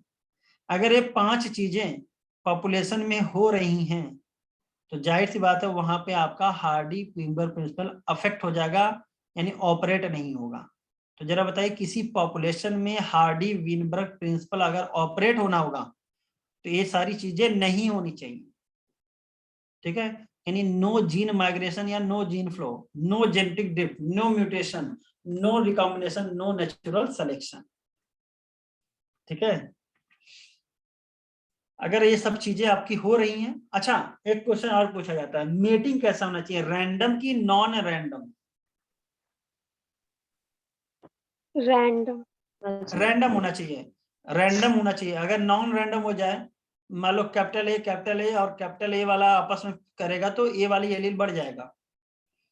तो कहते हैं कि मेटिंग होना चाहिए नॉन रैंडम। ठीक है, तो याद रख लेना, इफेक्ट कौन करता है वो याद रखो, और उसको अगर हटा दोगे तो क्या हो जाएगा? इक्विलिब्रियम ऑब्टेन्ड हो जाएगा। अब सबसे पहली बात पूछा जाता है, व्हाट इज जीन माइग्रेशन या जीन फ्लो?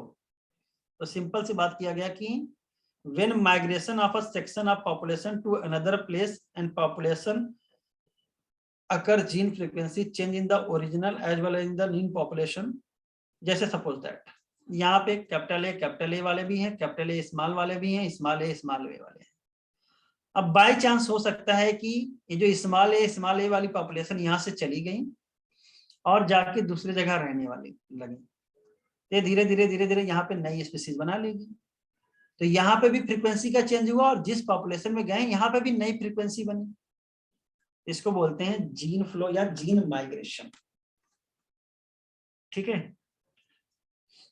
तो जो होता है कि gene frequency change in the original population as well as in the new population. तो जब जीन का फ्लो होगा तो यहाँ से घट कम हुआ, यहाँ पे बढ़ा, तो जो जीन का फ्रीक्वेंसी होगी, बहुत अच्छा लाइन है, ध्यान से सुनो, ओरिजिनल पॉपुलेशन में भी चेंज होगी और नई पॉपुलेशन, दोनों में चेंज होगी, ध्यान रखिएगा। ठीक है, न्यू जीन्स या alleles are added to the new population and these are lost from the old population. इसमें नए जीन आएंगे, इसमें पुराने जीन लॉस्ट हो गए। There would be a gene flow if this gene migration happen multiple times. अब कहते हैं अगर ये जीन माइग्रेशन एक बार हुआ तब तो ठीक है, कोई बात नहीं, कुछ जीन चले गए। अबे बार बार हो रहा है तो लग रहा है कि पूरा पूरा जीने फ्लो नदी की तरह बह के निकल गई, तो हम लोग इसको क्या बोल देंगे? Gene flow. तो कहने का मतलब जीन माइग्रेशन का बार बार होना क्या कहलाता है? Gene flow. आप कहोगे sir what is genetic drift?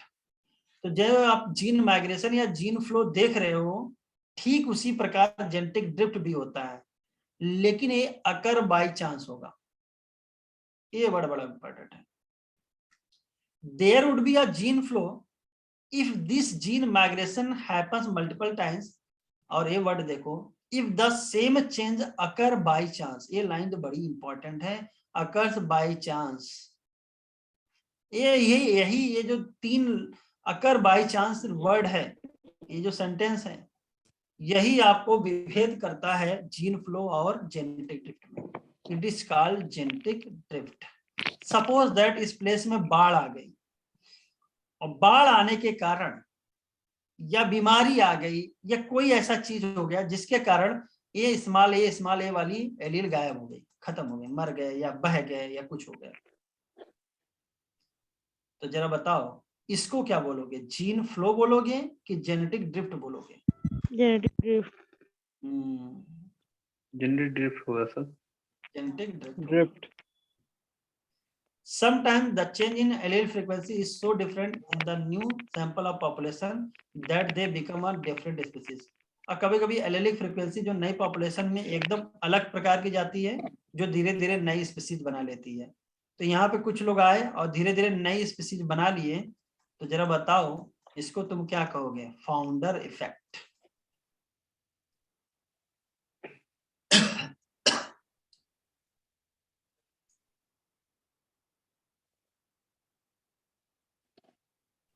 बाकी इस वाले से उतना क्वेश्चन आने की जरूरत नहीं है, ये माइक्रोबियल वाला है.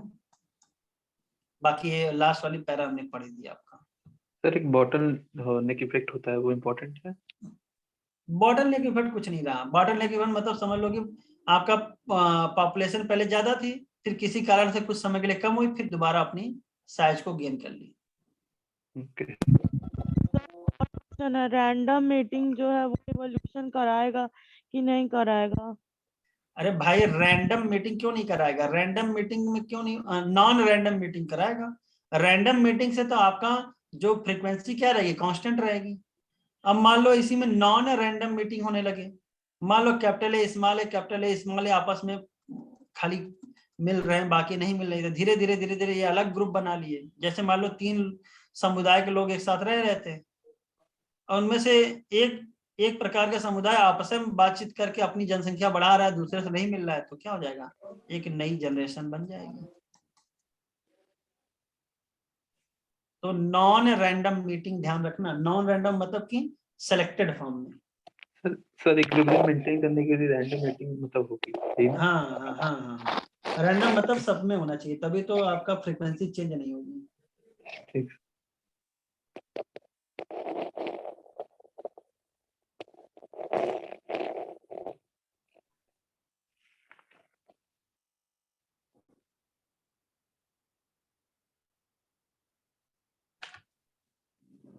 अब next brief account of evolution. तो 2000 मिलियंस ईयर्स एगो, यानी 2000 माया या 2 बिलियन माया, 2 बाया, 2 बिलियन. 2000 माया बोल दो, 2000 माया बोल दो, और 2 बाया बोल दो. इनमें से कुछ. First cellular form of life appeared on earth. The mechanism of how non-cellular aggregate of giant macromolecules could evolve into cells with membranous envelope is not known. Some of these cells had the ability to release O2. इनमें से कुछ cell में ability थी oxygen release करने की. The reaction could have been similar to the light reaction in photosynthesis, where water is split with the help of solar energy captured and channeled by the appropriate light harvesting complex. Slowly single cell organism become multicellular. तो बताया तुम्हें था, पहले आए थे chemo heterotroph, फिर आए chemo autotroph, फिर आ गया आपके फोटो ऑटोट्रॉप यानी साइनोबैक्टीरिया. फिर धीरे धीरे जब साइनोबैक्टीरिया आए तो क्या हो गया? आपका ऑक्सीजन आया, एटमॉस्फेयर चेंज हो गया, ऑक्सीडाइजिंग एटमॉस्फेयर हो गया. फिर धीरे धीरे मल्टीसेलर आए. मल्टीसेलर में पहले कैसे आए होंगे? आपके सेल एग्रीगेट बॉडी प्लान वाले होंगे, सेल का गुच्छा आए होंगे, फिर धीरे धीरे टिश्यू बना होगा, फिर टिश्यू से टिश्यू सिस्टम वाले आए होंगे, फिर ऑर्गन आए होंगे, फिर ऑर्गन सिस्टम वाले आएंगे. तो धीरे धीरे कॉम्प्लेक्स की तरफ आप बढ़ते रह गए. तो अब एनसीईआरटी आपकी क्या बताती है? अब ये जो आपने ये 5 लाइन पढ़ी है, इस 5 लाइन को बताने के लिए आपको 10 पेज पे लिखना चाहिए, तब तो आप समझ पाएंगे. कि भाई पहले जैसे हेट्रो आपका कीमो हेट्रोट्रॉफ, फिर कौन आया, कैसे आया आगे। तो आपका जो एनसीईआरटी है ये पूरी पूरी खास करके ये जो एरा है ना, देखो लिखा नहीं है पैलियोजिक, मेसोजोइक, सीनोजोइक, इससे पहले भी 3 थे। आवाज हो रही भाई? Yes sir. यानी ये वही 3 कह एरा रही ही थी। मेरी नहीं आ रही, 3 एरा को ही खा गया। एजोइक, आर्कियोजोइक एंड प्रोटीरोजोइक, 3 जोइक एरा को खा ही गया। ठीक है ना? तो एनसीईआरटी का अगर फिगर देख के समझोगे तो फिर तो गड़बड़ हो जाएगा।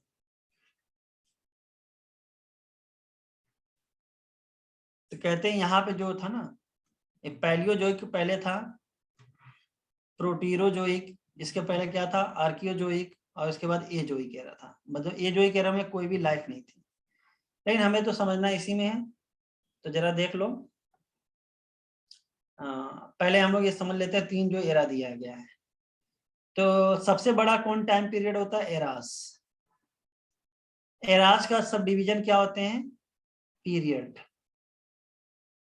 और इसके भी सब डिवीजन क्या होते हैं? इपोक्स। पहले तो याद होना चाहिए। अब पैलियोजोइक एरा इतना इंपॉर्टेंट नहीं रहा आपके लिए, इंपॉर्टेंट रहा Cenozoic and Mesozoic era. Palaeozoic में आपका सिल्यूरियन, डिवोनियन, कार्बोनिफेरस, पर्मियन। ठीक है, लेकिन यहाँ पे पूरा अगर लिखा जाए तो ऐसे होता है, कैम्ब्रियन, ऑर्डोविशियन, फिर सिल्यूरियन, डिवोनियन और कार्बोनिफेरस एंड पर्मियन।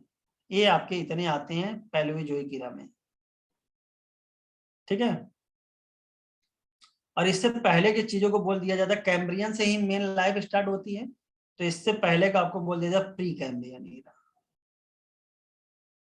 ताकि हम लोग को समझाना आसान हो जाए। प्री कैम्ब्रियन एरा, काम खत्म, कौन आते हैं छोड़ो इसमें।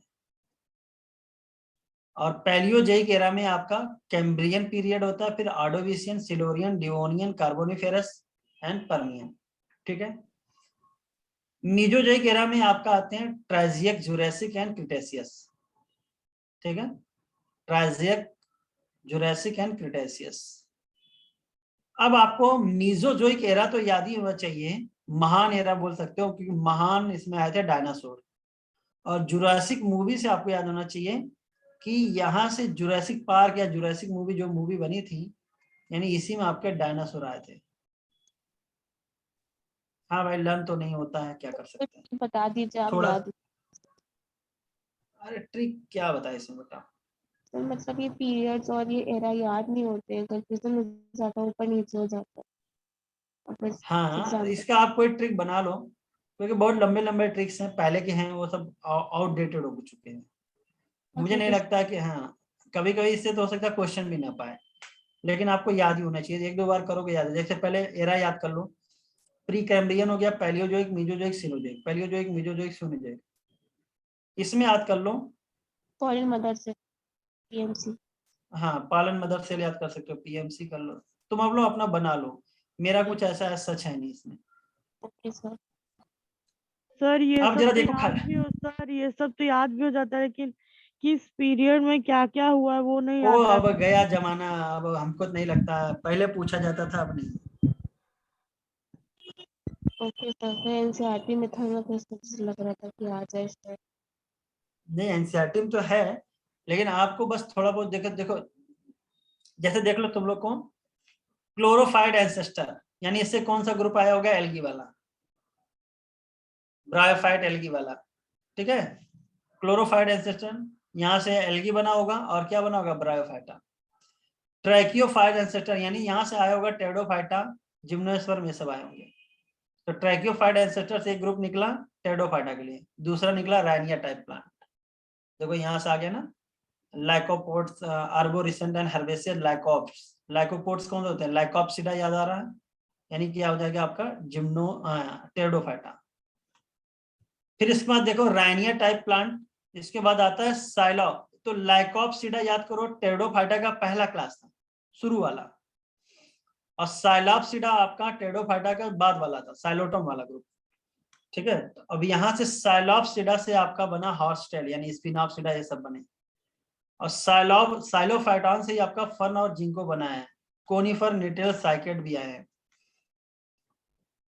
तो साइलोन फाइटॉन से, जैसे तुमको याद होना चाहिए, ये सीक्वेंस याद होना चाहिए। क्लोरोफाइट एंसेस्टर से ब्रायोफाइट का ग्रुप अलग निकल गया। अब आया आपका टेडोफाइटा, मतलब ये आपका वेसल्स वाले ट्रैकियोफाइट एंसेस्टर। और ट्रैकियोफाइट एंसेस्टर से ग्रुप बना राइनिया, फिर साइलोफाइटॉन। साइलोफाइटॉन से आपके सारे आए हैं, यानी कि हॉर्सटेल, फर्न, उसके बाद आपके कोनिफर्स, निटेल्स, साइकेड सब आए हैं। साइलोफाइटॉन से जो जिम्नोस्पर्म का ग्रुप बना था प्रोजिम्नोस्पर्म, फिर यहाँ से बने सीड फर्म, और दो ग्रुप बन गया आपका, एक बना साइकस वाला और एक बना आपका एंजियोस्पर्म। यहाँ से एक चीज देखो समझ में आ रहा है कि प्रोजिम्नोस्पर्म से आपका साइकस वाला ग्रुप आया है, यानी पाइनस इससे पहले का, कोनिफर्स वाले का सब इससे पहले के हैं। ध्यान देना, अलग से हैं। अगर इसको पढ़ने बैठा जाए तो एक पूरा लेक्चर लगता है इसको समझने में। ये जो तुम्हारा ये मोटाई उटाई है ना, इसकी जो मोटा किया गया, कहीं पतला किया गया, इसका मायने है बेटा। ये जहाँ पे इसका मतलब इसकी विड्थ ब्रॉड हो गई है, इसका मतलब इस जगह पे डोमिनेंट है।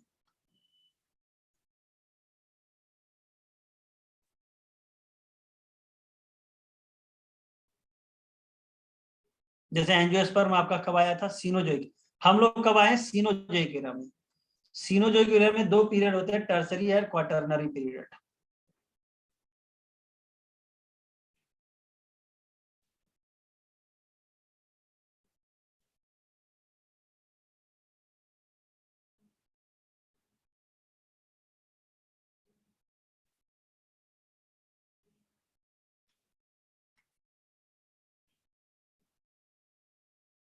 क्लियर?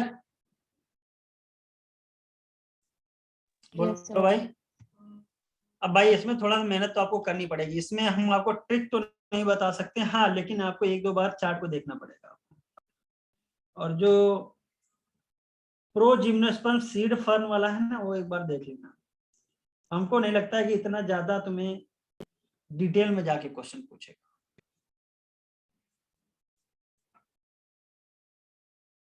बाकी आप ये जो दूसरा वाला चार्ट है उसको भी देख ही लेते हैं यार, खत्म करते हैं। दूसरा वाला चार्ट को कैसे स्टार्ट करोगे? अर्ली रेप्टाइल से। अर्ली रेप्टाइल से दो ग्रुप बना, सॉरिया छिपकली वाला और सिनेप्सिडा। सॉरिया ग्रुप से देखो पूरी की पूरी तुम्हारी यहां तक छिपकली, मतलब टर्टल से लेके बर्ड तक आए हैं। तो अर्ली रेप्टाइल से दो ग्रुप बना, सौरप्सिडा यानी सिनेप्सिडा। सॉरिया ग्रुप से आपका बर्ड तक आया हुआ है, यानी बर्ड की लाइनिंग अलग है। और देखो सिनेप्सिड आपका गया थेरेप्सिड, पैलिकोसोरस, और अंत में आ गया आपके मैमल्स। तो मैमल्स के जो ग्रुप इवोल्यूशन है अलग है। ठीक है, तो अगर कभी क्वेश्चन पूछ सकता है हमारा एंसेस्टर कौन होगा, तो मैमल्स का हो जाएगा थेरेप्सिड, या उससे पहले कौन होगा? पैलिकोसोरस, और उससे पहले कौन होगा? सिनेप्सिड, और उसके बाद में कौन होगा? Early reptiles. यानी ये सबसे पुराने भैया हैं। रेप्टाइलिया से ही देख लो। अब यहाँ से तुम्हें एक चीज और समझ में आ गया कि यानी रेप्टिलिया से ही बर्ड और मैमल्स आए थे। ठीक है, तो अर्ली रेप्टाइल से कुछ ग्रुप रेप्टाइल के आए, बर्ड्स के भी आए और मैमल्स के आए। तो यहाँ से एक चीज और समझ में आ गई, हम लोग जो पढ़ते हैं फिशेस, एम्फीबिया, रेप्टिलिया, बर्ड्स, तो ऐसा इसका मतलब ये नहीं है कि बर्ड्स से मैमल आए। फिशेस से आया एम्फीबिया, एम्फीबिया से आया रेप्टिलिया, रेप्टिलिया से अदर रेप्टाइल, और उसके बाद बर्ड भी आया और मैमल भी आया। और सौरिया ग्रुप का ही बप्पा है तुम्हारा डायनासोर, जो अबाउट 65 मिलियन ईयर एगो क्या हो गया? एक्सटिंक्ट हो गया। तो ये आप इसको चाहो तो अलग से चार्ट नंबर बना के पढ़ सकते हो। Early reptile, Sauropsida and Synapsida. Synapsida का लाइन पूरा याद कर लोगे, पैलिकोसोरस, थेरेप्सिड, और उसके बाद मैमल्स। और इधर सौरिया का अलग अलग ग्रुप बना, तो टर्टिल, ये सब चीजें बनी। इधर एक आया आपका थीकोडोंट वाला, और वो आगे चल के डायनासोर्स, और उसी से आया आर्क्योप्टेरिक्स, से कहीं बीच में आया होगा, बर्ड बन गया होगा। डायनासोर्स वाला ग्रुप तुम्हें दिखा दें, ये वाला फिगर किधर गया? इवोल्यूशन है यार, आराम से पढ़ना चाहिए इसको। बहुत छोटा कर दिया, पहले तो इवोल्यूशन बड़ा मजा आता था पढ़ाने में भी, पढ़ने में तब भी बोर करता था, अब भी कर रहा है। ये वाला देखो, ये तुम्हारा जो तुम्हारा डायनासोर वाला लाइन हुआ, तो डायनासोर लाइन में कई एक तो बड़े बड़े थे, हर्बीवोर्स, ब्रैकियोसोरस, और जिसके बीच में स्पाइंस पाया जाता है उसको बोलते हैं स्टीगोसोरस। स्टोरगोसोरस आगे चल के किसमें बन गया होगा, ट्राइसेरेप्टस। और ब्रैकियोसोरस आगे चल के बड़े बड़े थे, तो इसमें से एक आया Tyrannosaurus rex, fearsome dagger like teeth थे, खतरनाक टीथ। और इन्हीं में से एक ग्रुप बना, यही आपके डायनासोर वाले ग्रुप से। यहीं पे देखो बीच में आया आर्कियोप्टेरिस, यानी उड़ने वाला डायनासोर आया था, याद आ रहा है आर्कियोप्टेरिस जो उड़ने वाला, जुरासिक पार्क याद करो। और इसी उड़ने वाले डायनासोर वाले ग्रुप से ही दो ग्रुप बना आगे चल के, क्रोकोडिलियन वाला मतलब क्रोकोडाइल, और धीरे धीरे धीरे धीरे यहीं से तुम्हारा आ गया होगा रेप्टाइल, इधर आ गया होगा बर्ड, और इधर आ गया होगा मैमल्स। तो नहीं कहते हैं बर्ड्स और रेप्टाइल के बीच में कनेक्टिव लिंक कौन था आर्कियोप्टेरिस।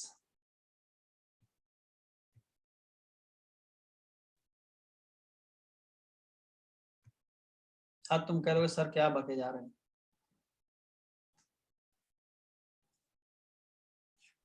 तो भाई एक बार इसको पढ़ लेना थोड़ा सा, हम तुम्हें हिंट कर दिए हैं कि क्या क्या तुम्हें ज्यादा इंपॉर्टेंट है, बाकी क्वेश्चन ज्यादा नहीं आएगा, परेशान ना होना। एक रैपिड फायर इसका करना जरूरी होगा, एक रैपिड फायर कर लेंगे इसका, खत्म हो जाएगा। ठीक है।